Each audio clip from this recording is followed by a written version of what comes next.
All right, what it is, what it do. It's your boy Dapper back with another reaction just for you. This time we're getting into Raising Kanan, season 3. This is episode 1. Now this is new for the channel, man. Clap it up. Yeah, we finally completed all the power shows on here. Obviously without the original iteration because it's not in current showing. But yeah, so we finally made it to Raising Kanan, season 3. Thankfully the strike is over. Shout out to them, what they got, the settlement they got and all that. So now we can get, things filming and we'll get this on the road, you know what I'm saying? But with that being said, let's get right into it. But actually, before we even do that, make sure we're liking, subscribing, and comment, anything you want to comment at the end of the day. Like, literally, if you read my other comments, it's just like random comments. Or like anything you want to comment, just comment it. I'm going to respond back. And yeah, let's get into it. Say the kid getting older, forever gang, I'm never switching over. Made a lane and niggas can't get over. I can't mess with rappers, they be voting. Rather get the pack and keep it open. So, first up, we have to start with the namesake of the show, Kanan. Now, obviously, we know Kanan coming off of season 2 was just, he was learning so much new things that basically his whole life has been a lie. Like, things have been, like, he's finding out his father, he's the son of a cop.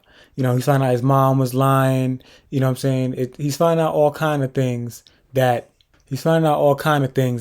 don't even make sense, to him. So he's like, I don't even know left from right now. I don't know who to believe. And this family's nuts. I'm trying to get as far away from y'all as possible.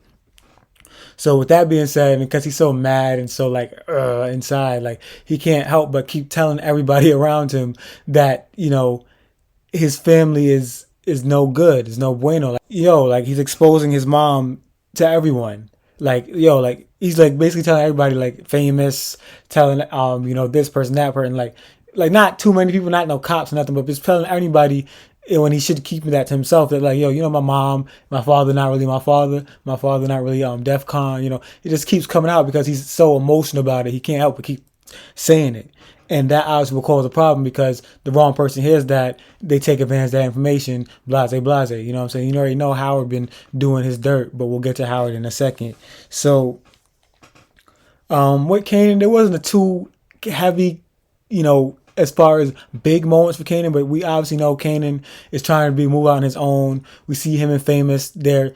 It's really Famous apartment, and they gotta get some money because Famous finna get evicted from his apartment soon. So what I'm saying, Kanan gotta come up with another plan to get them out of there. So it's gonna be interesting to see what Kanan's next steps and moves are, because obviously I'm predicting that this is the season that Kanan steps into really being Kanan, at least somewhere towards the middle part of the season. I'm hoping, because the first 2 seasons are obviously just a lot of development for him, a lot of this is who I am, this is why I am the way I am, because we already know who Kanan is, obviously in Power, the original series. So now we're at this point with Kanan where I think this is where he starts turning the leaf of like becoming that grimy dude, so on and so forth. So we'll see.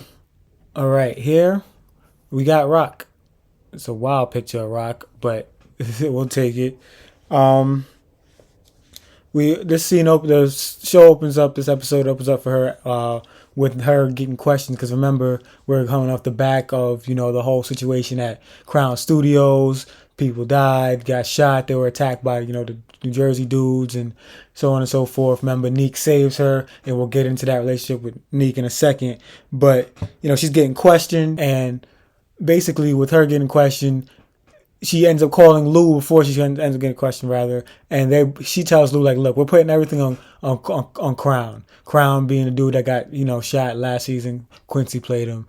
And, what I'm saying? For some way it works. For them, that works. So she ends up putting everything on Crown. Howard makes sure that that's what the story they believe in. And, what I'm saying? That's just what it is. Now they move forward. She has a meeting with the family, and she's basically telling her, "Look, I got a few loose ends to tie, and I'm done. That's it." And that's crazy because she can just drop the story. Whenever she wants to. Drop the business when she wants to. But remember, Lou been trying to ask out for the business for mad long. So that gonna piss him off, and we'll get to that in a second.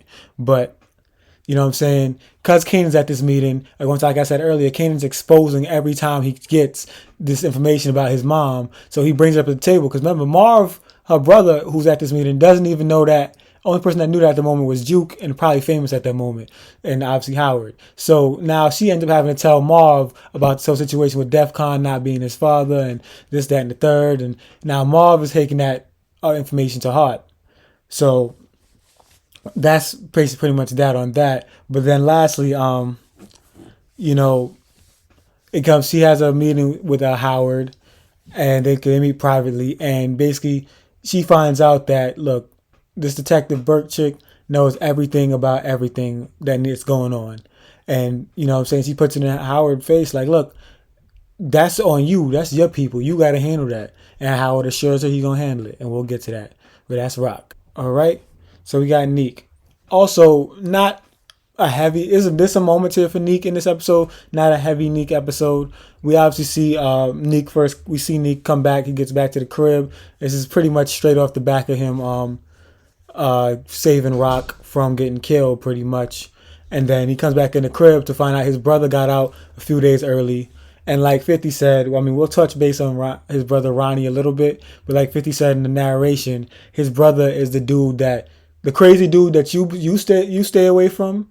That dude stays away from his brother, which makes him have to be some dangerous guy. We'll get into Ronnie in a second.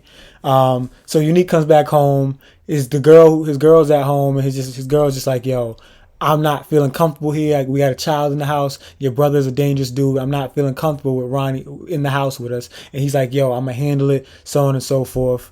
And, you know, he ended up going out with Ronnie, just doing a quick drive. And, you know, Ronnie obviously is now found out at this point what's going on in the neighborhood, how, you know, the corners is lost. And Neek is basically working for Rock now. And he's basically like, yo, I gave you this place when we was up, and now we servants now basically. And Neek is kind of trying to tell him like, look, things have changed, which they have. Like, the business changed, you know what I'm saying? The cops is on everybody ass. Like, it's a different world right now. But you know, obviously he not trying to hear that, him being Ronnie. So like I said, back when Neek comes back in the house with Ronnie, and he's just like, yo, I'm gonna handle it. Tells his girl, I'm gonna handle it. We're gonna find a way to get him out of here. You know what I'm saying? I don't know how he's gonna do that, but somehow he ends up at Rock's crib, and for the life of me, I do not like it, but it is what it is. Because we saw it coming, but I just didn't want to see it this early. But obviously, he ends up hooking up with Rock, so now that him and Rock is a thing, and I don't know what that dynamic is gonna be like, but I do know that he's obviously gonna try and play Rock.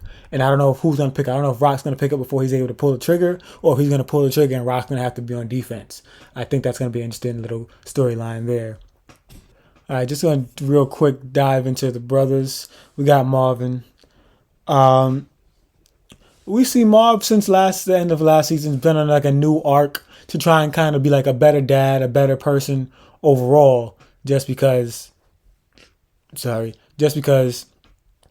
what I'm saying, he just was just not feeling himself. He wasn't feeling the way he was acting, who he was becoming. You saw him go to, you know, therapy and things of that nature. Unfortunately, the girl he was getting close to, I think she got killed, but you know what I'm saying? This is what happens in the business. But, you know, we've had some cute moments with Marv. Saw him being cool with Jukebox, and we'll talk about Jukebox in a little bit because her storyline's a little boo-hoo, cry. But, you know, you see him, you know, he ends up going to the service, ends up leaving early from the service, which I didn't get for why he would just go and leave early anyway. I guess maybe he couldn't handle it. I don't know what it was, but obviously Juke doesn't go, and so he's just there by himself. But yeah, and then of course he's still hampered by the wound in his leg. I don't know if that's going to be something that's going to be ongoing, if that was just for this episode. You know, the bullet went straight through his leg, so I'm unsure how they're going to handle that. But we're going to probably get a lot of the same old Marv. Just he's going to struggle to make between like, okay, is this the right decision versus like what I got to do for the business, you know what I'm saying? So there's that, you know. Obviously, also we saw Marv moving the stash. I don't know where he moved it to, so that's another thing to find out, you know, because obviously the business is still got to run for the money, you know what I'm saying? Lou was getting questioned, like we said before, and took the instructions from Rock, which was to, you know what, we're going to blame it on Crown, which, like I said, pretty much worked to the degree at this moment, at least. Um, he's clearly grieving. You know what I'm saying? He lost a girl he really liked. You know what I'm saying? He was also just overall just sick of Rock, sick of the business. Because, like I said, he's been wanted out. And Rock, remember last season, Rock went in that whole spiel of, I own you. You can't leave unless I tell you can leave, and so on and so forth. So Lou just feels like a pawn on a chessboard, pretty much, just doing somebody else's bidding when his heart been in music and he can't do the music. You know what I'm saying? Um, he obviously meets up with Marvin, and I forgot to mention this when we spoke about Marvin, but good to speak about it here. Him and Marv meet up on a low key. Obviously, Lou been drinking, and he drunk off his ass basically this whole episode, and you know what I'm saying, doing his grieving process and all that, and you know what I'm saying, though he's grieving, he has a point that, like, you know, about Rock and how she is and how controlling she is. But Marv has always been the brother that kind of takes her side. Lou has also always been the one that's kind of been like combative with her against her moves and her plans. So obviously in a situation, you know, he's like gets upset and he ends up telling Marv like, look, you know, the whole situation is Scrap. Like, she mishandled that. We killed Scrap, who they loved, for nothing because she was wrong about something. We killed Scrap. And then like Marv was kind of trying to brush it off like it didn't matter. Like almost like, you know, it happens, blah blah blah blah. And like Lou's like, nah, that don't go like that. So with that being the case, they're kind of at ends, but not beefing, but at ends because they're on two different sides of the spectrum when it comes to Rock. It's like Marv's blind loyalty versus Lou's like, I'm done with this. I'm done with being somebody's pawn. So another thing, the family breaking up. That's always a big thing in Power. Just, you know, shows of this the family dynamic, because all these Power shows are built around a family dynamic and how he has to go through this business of selling drugs. But like, you know, obviously when egos come involved and disagreements, you know, things change. So yeah, with that being the case, we'll see where that goes. All right, Mr. Howard, Kanan's dad. Um, we see he's still, I mean, he's just been great at hiding his dirt. I guess, you know what I'm saying, that just goes to show us a bigger point about police and just how, like, you know, you put in a little bit of work, it don't matter what you do next. Like, once you put in the work, that's it. People are not going to dig too deep into, like, your, you know, what you got going on unless it's too obvious, you know what I'm saying? So he's been great getting away with everything that's been going on in the past. But he knows that Kanan has been telling the knowledge. Can't. Oh no, actually, boom.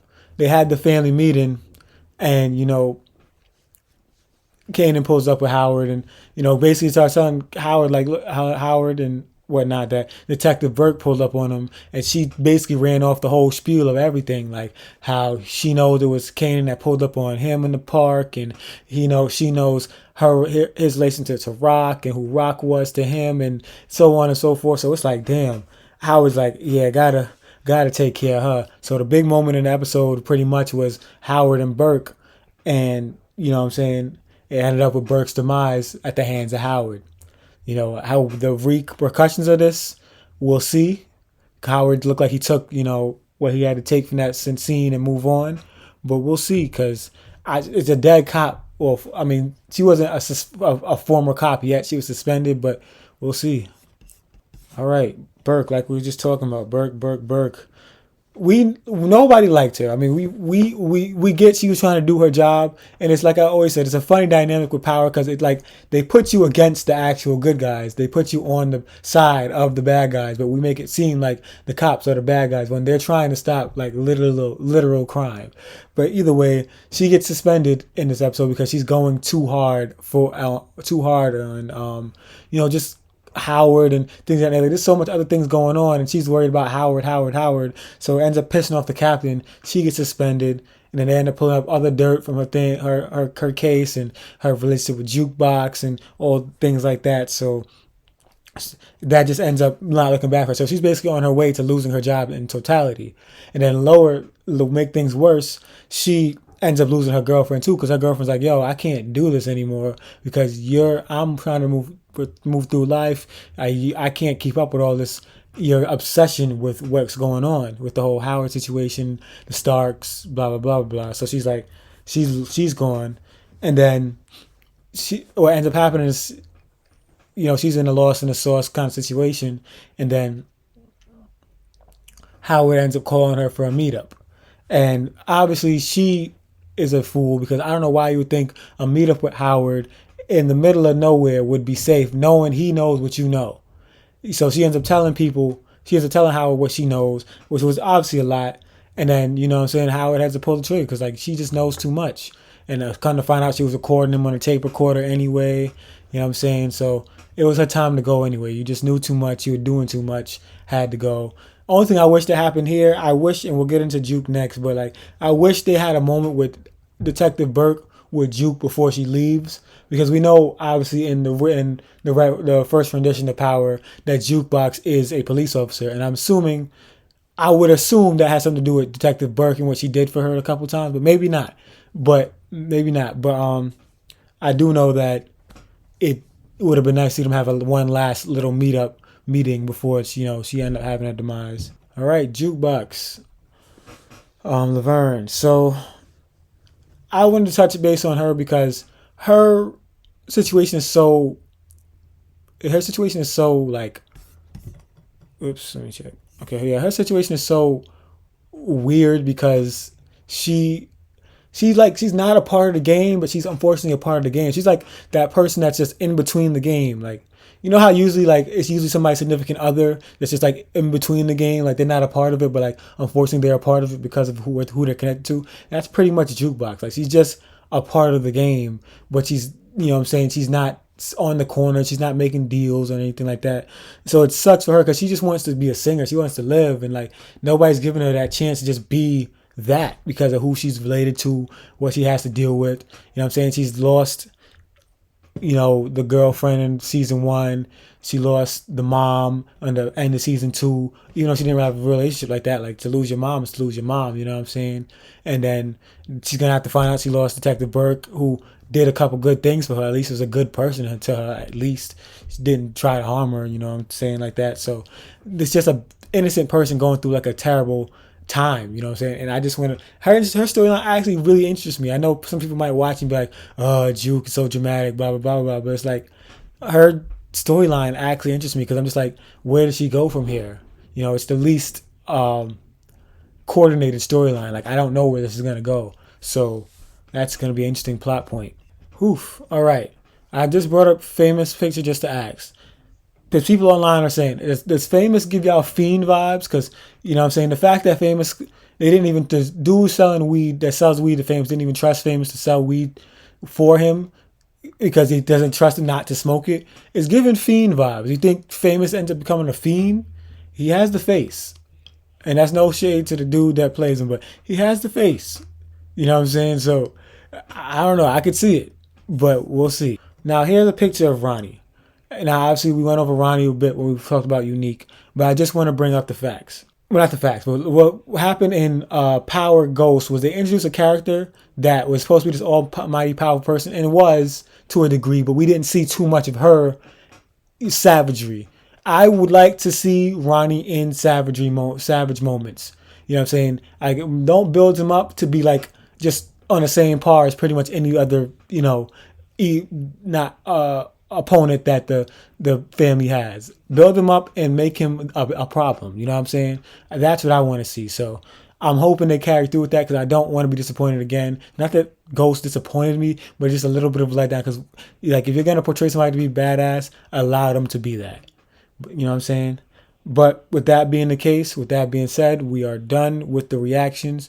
If you made it this far, don't forget to hit the like button if you haven't already, which you should have. Subscribe, hit the subscribe button, which you should have done already, and leave a comment. You know what I'm saying? A lot was said in this episode, in this recap. It's going to be a pretty long one. Sorry, but it's episode 1. Hopefully I chopped down a little bit. But with that being the case, make sure you chop in for episode 2. We're going to do these on a weekly basis. We're not going to miss any weeks. You know what I'm saying? I'm usually pretty consistent when it comes to the episode drops, unless something happens in my actual life. So, with that being the case, we're out of here. Big dripper stand up in the ocean. Everybody trapping, we get lost. He ain't